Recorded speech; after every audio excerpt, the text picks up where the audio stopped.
tarde, meu nome é Alessandra Anginski-Kotoski, eu sou juíza federal, lotada atualmente na 4ª Vara Federal de Ponta Grossa, e eu era diretora do foro, eu estive na direção do foro da subseção de Ponta Grossa no período de 2020 a 2021.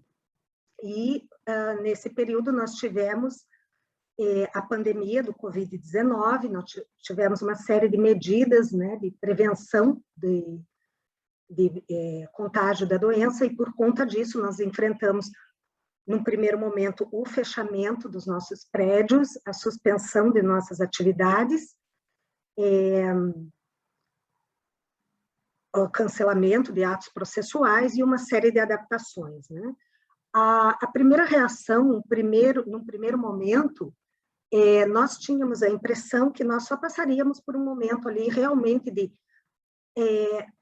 suspensão de alguns atos, cancelamento de audiências, cancelamento de perícias, mas que logo seria retomado. Nós nunca havíamos passado por um momento parecido, talvez nós passamos aí pelo período do HN1, há muitos anos atrás, mas que não houve a repercussão e não houve toda a adoção de medidas sanitárias como dessa vez, né?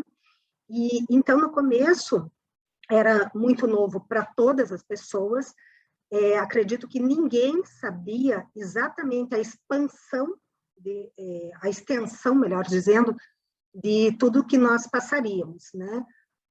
Então, era uma situação que todos imaginavam algumas semanas, alguns meses, e que depois passou para o próximo semestre, o próximo ano, e nós fomos tendo aí uma prorrogação desse estado excepcional de coisas, mas que, ao mesmo tempo, nós fomos estabelecendo rotinas nesse período, adotando padrões de trabalho e de adaptações realmente para que, em última instância, o que nós queríamos era que a atividade jurisdicional continuasse a ser prestada e continuasse a ser prestada com qualidade, porque esse sempre foi um ponto marcante, um ponto muito característico do Tribunal Regional Federal da 4ª Região, a inovação, o uso de tecnologia em prol de uma boa prestação jurisdicional e a excelência do trabalho, ou pelo menos uma busca na excelência do trabalho,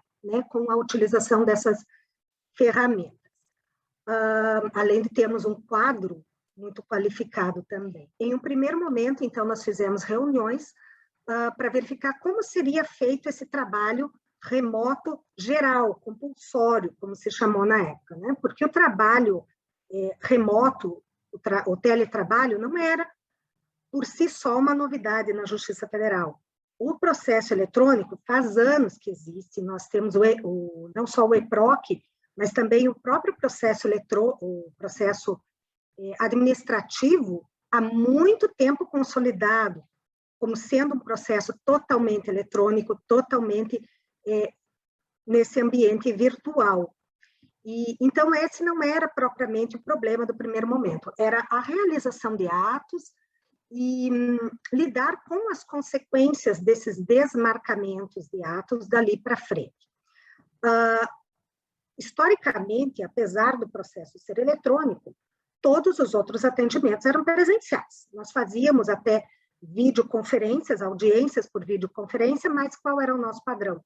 Nós estávamos numa sala de audiência, com todo o aparato ali da justiça, né, servidor, eventualmente apoio da informática, apoio de setores administrativos, e só remotamente a pessoa. Nós passamos para um outro padrão. Nós tínhamos um serviço de atermação funcionando presencialmente, depois lançando isso no EPROC. O atendimento para as partes também presencial. Então, se por um lado algumas questões não eram novidade para a gente, outras foram, e exigiram uma adaptação muito, muito grande. E também porque algumas pessoas já trabalhavam remotamente e já estavam adaptadas para isso, mas tinham filhos na escola, tinham toda uma rotina estabelecida. Outra coisa é quando você passa todas as pessoas para esse tipo de rotina e, ao mesmo tempo, uma alteração da rotina da vida delas também. Então, num primeiro momento, eu acredito assim que essas foram grandes dificuldades. Eu vou falar um pouquinho mais sobre cada uma delas depois, mas, de qualquer forma, a gente sempre teve como norte uma boa prestação jurisdicional em que pesem as dificuldades que nós tivemos. E o bom uso das ferramentas tecnológicas também para chegar para ter esse resultado. Inicialmente, eu era lotada na primeira vara federal, que era a vara de competência criminal. Ponta Grossa hoje conta com 4 varas, né? Uma, a primeira de competência criminal, a segunda de competência civil, a terceira a execução fiscal e a quarta a previdenciária. No primeiro momento, lá a partir de março, e depois conforme foram passando os meses, ele foi adequado para ser todo remoto, né? E naquelas atividades que por acaso não pudessem ser, que pela própria natureza da atividade tivessem que ser presenciais. Então, na vara criminal, nós tínhamos colocação de tornozeleira, recebimento de materiais apreendidos, eventuais devoluções de material apreendido também. Na SEAJA, nós tínhamos a necessidade de recebimento de materiais, inclusive quando houve aquele processo de equipar os fóruns, né, equipar os prédios para que recebessem uma eventual reabertura, para que houvesse a reabertura. Então, recebimento de material, manutenção predial, manutenção de equipamentos de informática, troca, eventualmente, de aparelhos. E, então, o foco era a prestação daqueles trabalhos presencialmente, daqueles trabalhos que não pudessem realmente ser feitos de maneira remota. No crime, principalmente, nós priorizávamos os processos de réu preso, processos com prescrição próxima, ou processos que houvesse um eventual perecimento de direito, assim como deve ter sido a prioridade em outras varas, né, com outras competências também. Nós, ali no administrativo, passamos a ter, a partir de um determinado momento, um trabalho presencial, né, maior para preparação do prédio também, em um determinado momento, e também quando nós tivemos a retomada das perícias, mas de qualquer forma também, só para priorizando as atividades que tivessem realmente que ser feitas presencialmente, só o caráter subsidiário aí do trabalho presencial. Depois, na vara previdenciária, nós fazíamos todo o trabalho remoto e a maior necessidade que nós tivemos foi realmente da retomada das perícias, porque nós já tínhamos essa dificuldade que vinha, que já sentíamos o reflexo, que no momento anterior ainda à pandemia, nós tivemos uma dificuldade nas perícias, na execução das perícias por contenção de verba, e isso gerou um acúmulo, e depois, quando nós estávamos recuperando, nós tivemos ainda a suspensão e a paralisação das perícias por um bom tempo. Retomamos antes das perícias no prédio, as perícias em consultório. Eu destaco aqui o trabalho muito bem feito do Sejuscom, da colega que conduzia o Sejuscom, por conta de todos os ajustes que foram necessários, por todo o trabalho junto aos médicos conveniados, né, para a realização das perícias. As reuniões periódicas que houve a orientação para que fossem feitas, foram efetivamente realizadas, principalmente no setor administrativo, durante o tempo que eu estive na primeira vara e também na quarta vara, como é feito até o momento. Essas reuniões, elas tiveram ali no administrativo um papel fundamental, porque talvez mesmo em tempos fora de pandemia, nós não conseguiríamos reunir tantas pessoas de todos os setores do administrativo, como nós fazíamos, às vezes fazíamos reuniões menores, conforme a necessidade, mas havia as reuniões de todos, e até com os oficiais de justiça, todos os setores. Isso era ótimo, porque não havia um acúmulo de situações por resolver, ou de situações que, semana que vem a pessoa vai avisar e só então a gente vai tentar discutir.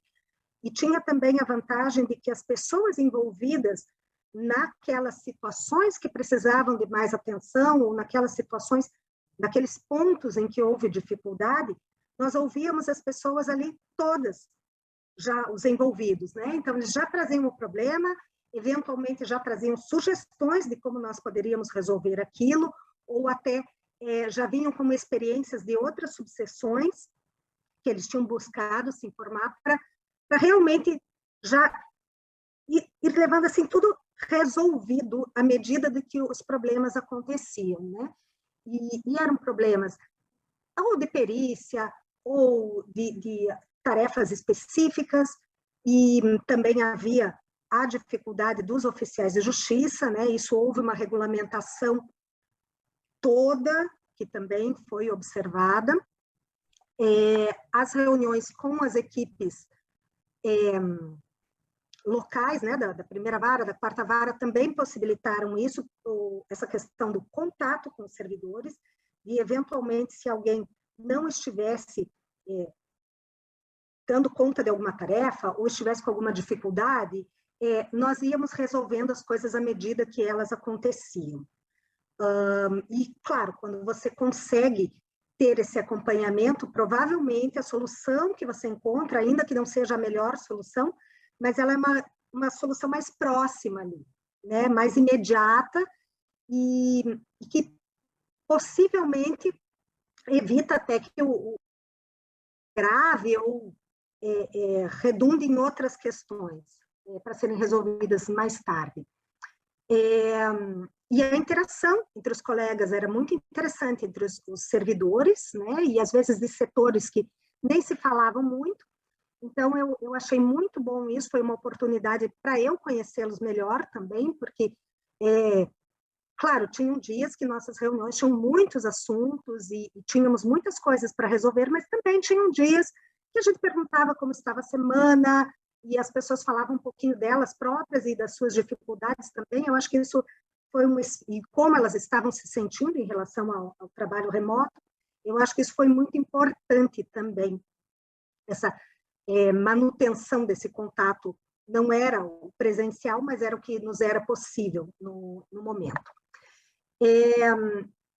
Assim, claro que, num primeiro momento, e durante alguns meses, as pessoas oscilaram entre estarem muito adequadas ao trabalho remoto, estarem cansadas, depois estarem adequadas de novo. Então, o que eu percebi foi isso, que ao longo desses 18 meses que nós tivemos aí de trabalho remoto, de teletrabalho, de pandemia, a percepção das pessoas também foi mudando, conforme elas se adequavam, ou às vezes acontecia alguma coisa na vida pessoal da pessoa, daí ela já não estava tão bem com o trabalho remoto, mas depois já se adequava ou ali trocava de tarefa.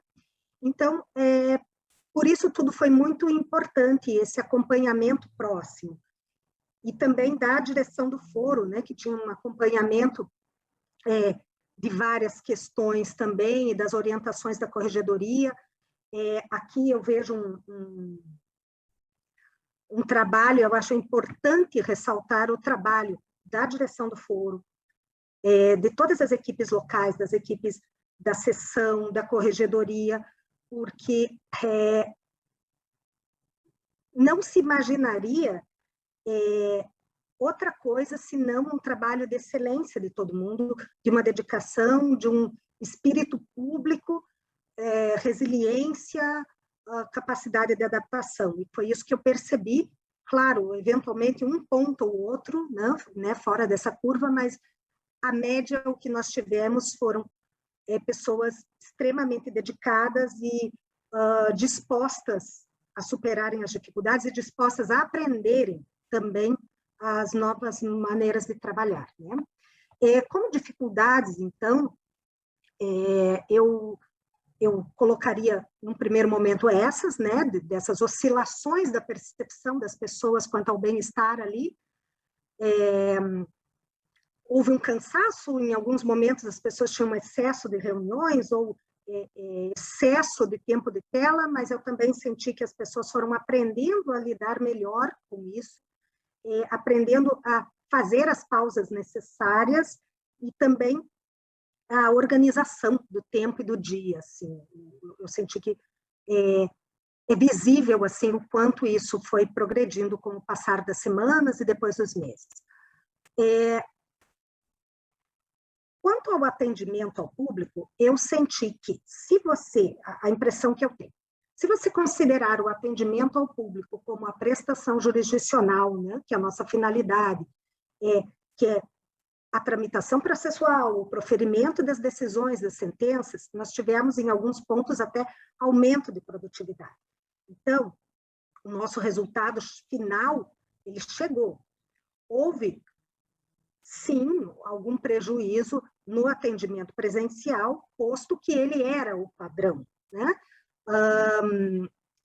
De muitas situações, era o padrão da termação, todas as varas sempre atenderam as pessoas, sempre houve o buscar a Justiça Federal para consultar o seu processo, né? Mesmo quando a pessoa tinha advogado, nós víamos que a pessoa às vezes ia até a Justiça, ia até o balcão para ter notícias do processo, ou porque não compreendia aquela linguagem que ela via ali na tela, ou que ela achava que aquilo era uma coisa impessoal, ou uma coisa que ela não teria capacidade de ter ali a informação que ela precisa.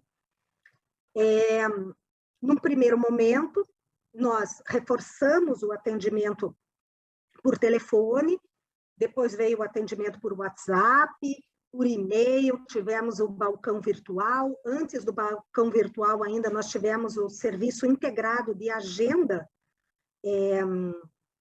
agenda dos serviços de atendimento que fossem necessários presencialmente, né? Então, das perícias, de eventuais audiências presenciais ou semipresenciais que foram necessárias nesse período, ou algum outro atendimento de vara criminal, enfim, qualquer outro atendimento, nós tínhamos esse serviço de agendamento, que era uma ferramenta de controle e uma ferramenta de organização do dia a dia ali, ela foi muito válida também.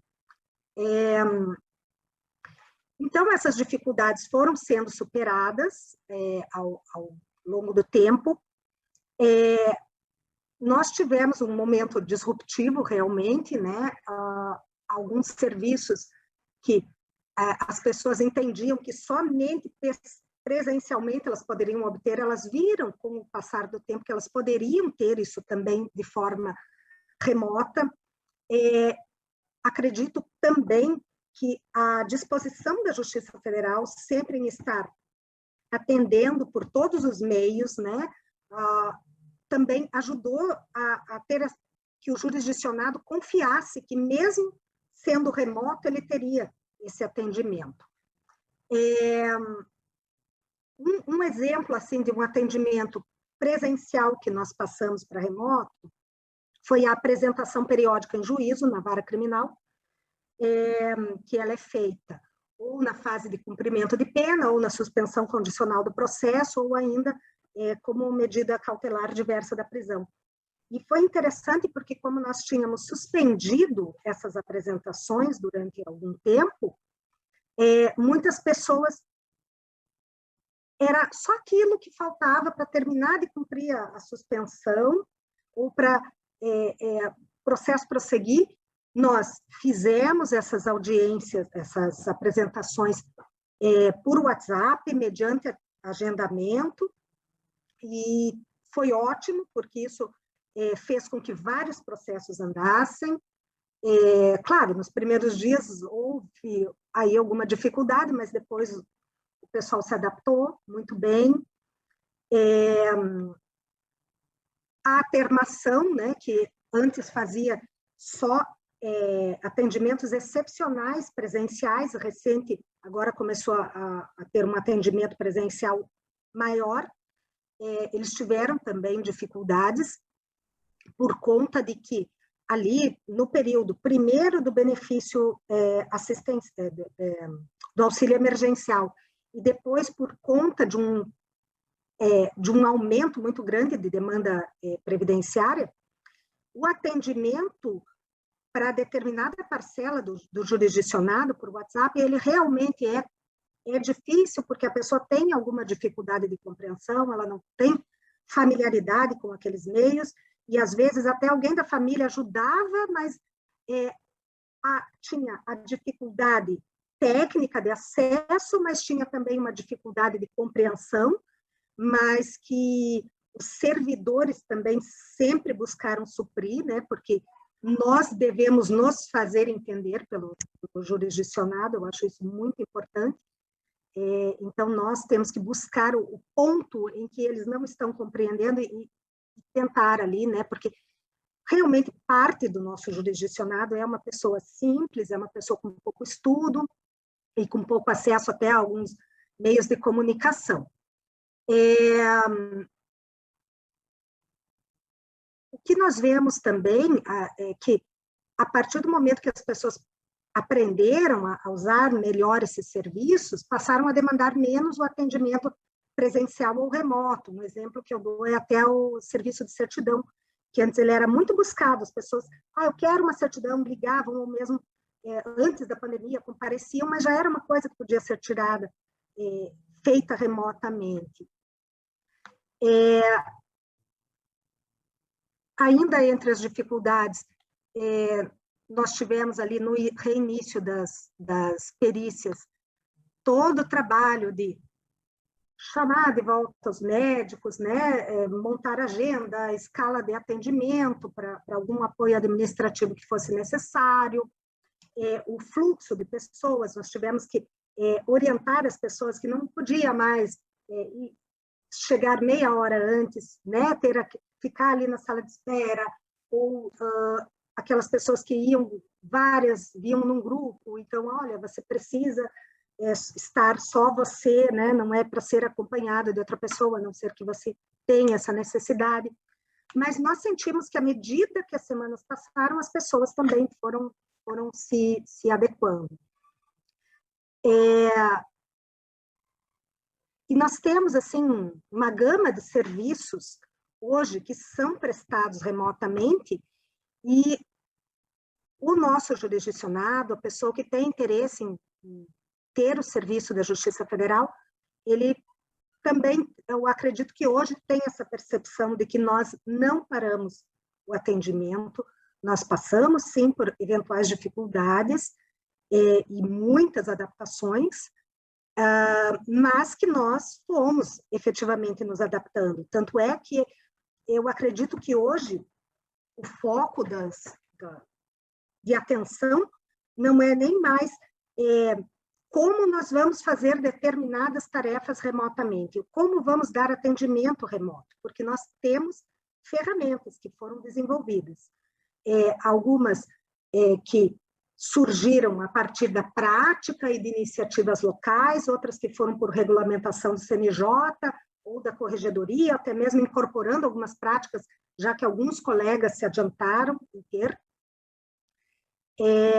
Mas, de qualquer forma, o foco hoje já está mudando. Não é mais a dificuldade que nós temos de prestar um serviço remoto ou de diferenciar aquele serviço que pode ser remoto, deve ser presencial, porque nós temos ter um espaço de ponderação, né, que em algumas situações realmente o atendimento presencial, a prática do ato presencial é imprescindível, ou é a única, ou é a mais adequada, mas que, por outro lado, em outras situações, essa prática do atendimento remoto também atende muito bem e também soluciona problemas de ordem prática e de acesso, né?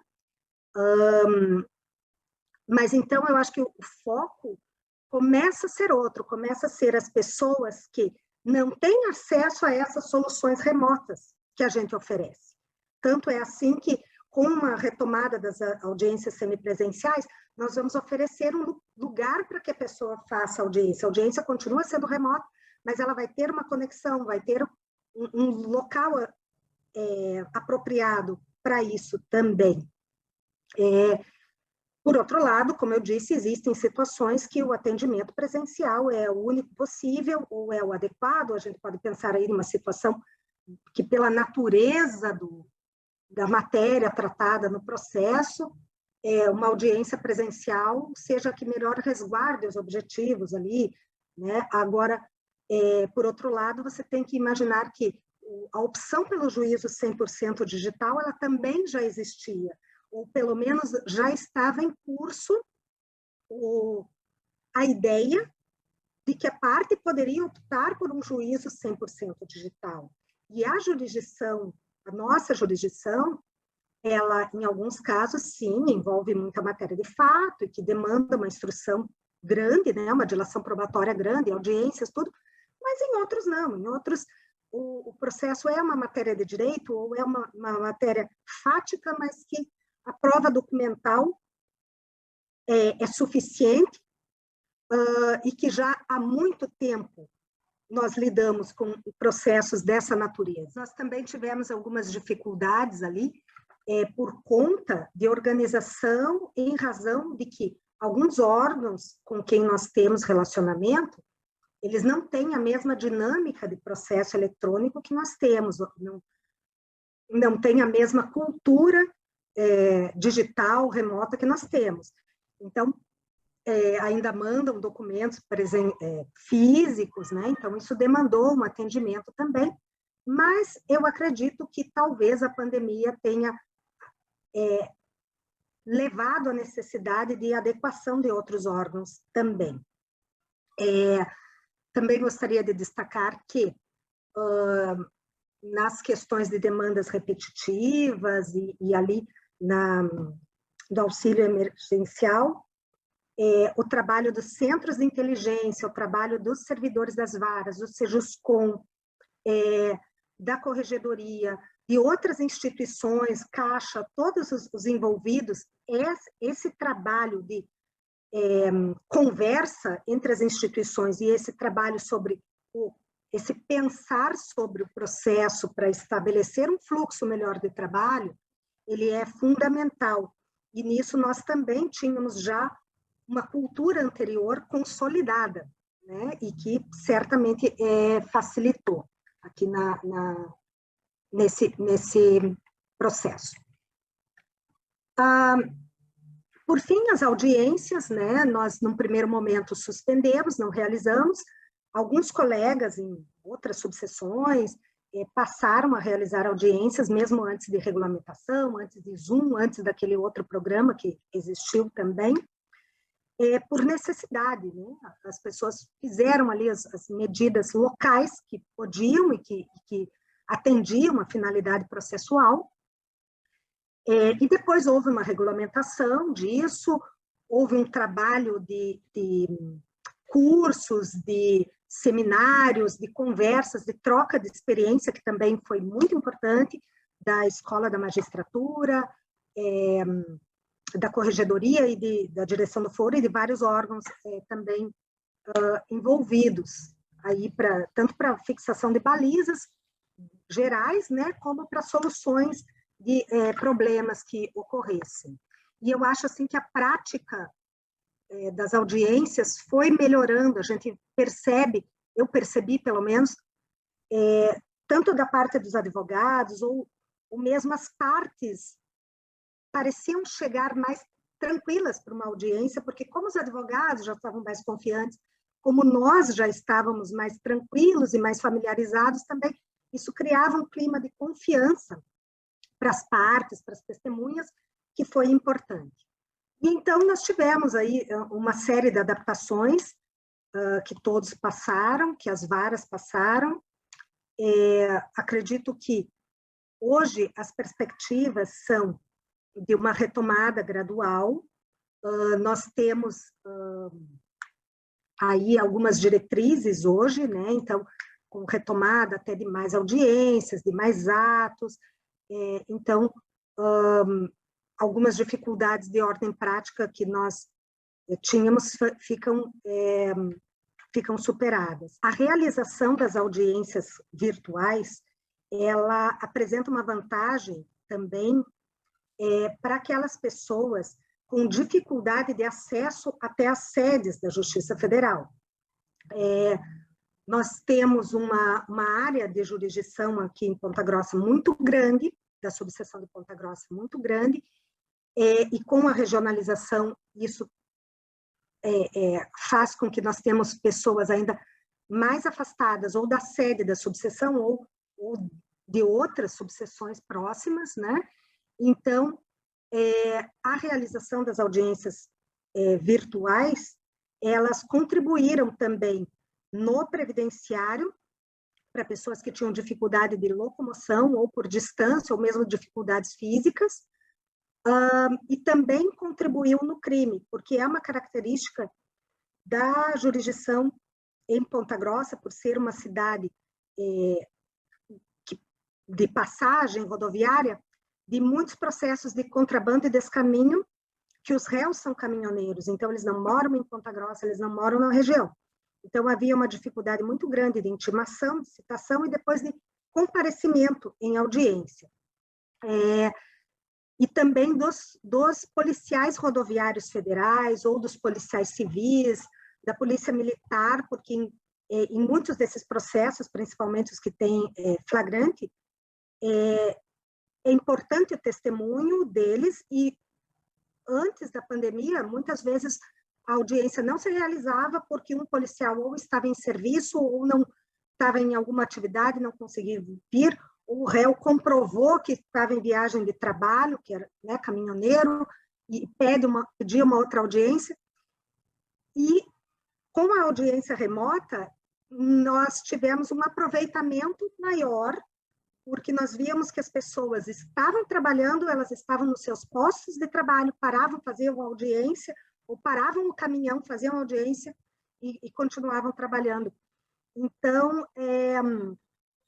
se revelou como um instrumento de otimização de tempo também. Claro que tem as dificuldades técnicas, de falha de conexão, de interrupção, mas também eu acho que tem esse aspecto aí de facilitador para que as pessoas compareçam nas audiências.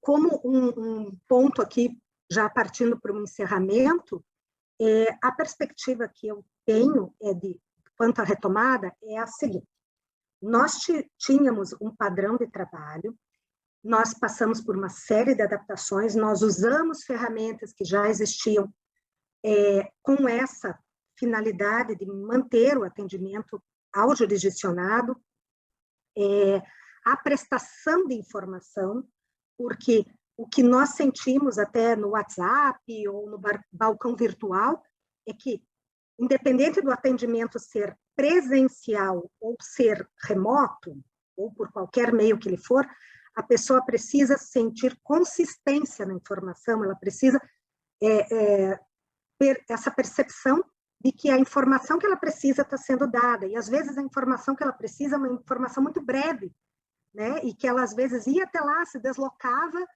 e era uma coisa muito breve, muito simples, e que com uma explicação pequena ali já soluciona para a pessoa, ou pelo menos coloca a pessoa a par do que está acontecendo no processo, em palavras que ela compreenda, né? E então a minha assim, perspectiva, a minha ideia é de aproveitamento de todo esse aprendizado que nós tivemos.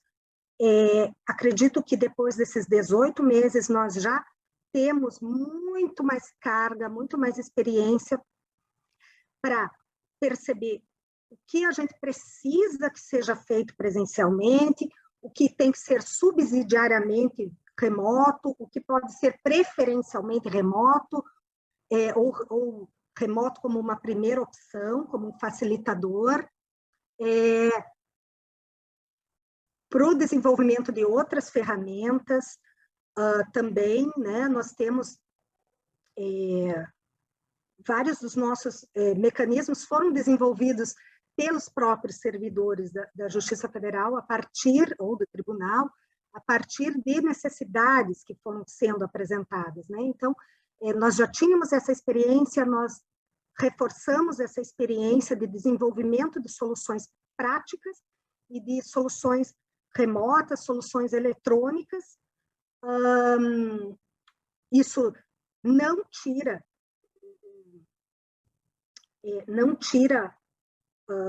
essa excelência de atendimento, ou essa nossa busca, pelo menos, né, nesse sentido. Pelo contrário, complementa. Eu acredito que o atendimento remoto e o presencial, audiências presenciais, audiências remotas ou semipresenciais, todas essas coisas não se excluem, pelo contrário, elas se complementam, tem a possibilidade de uso preferencial de um instrumento e depois de outro, e acredito que tudo isso vai nos levar para um futuro de ainda melhor atendimento, ainda melhor atendimento da nossa função, da função jurisdicional, do atendimento ao público, do nosso relacionamento também entre os colegas, entre os servidores. Eu acredito assim que a minha perspectiva é essa, que nós possamos ter a combinação das melhores soluções possíveis para a nossa atividade, que a gente possa ter tirado desse processo todo, esse aprendizado, não só em termos de tecnologia e uso de tecnologias, né, para o futuro, mas também de aperfeiçoamento nosso também, e de aprendizado nosso no uso, e isso como facilitador também, e acredito que seja isso, assim, a minha impressão para o momento.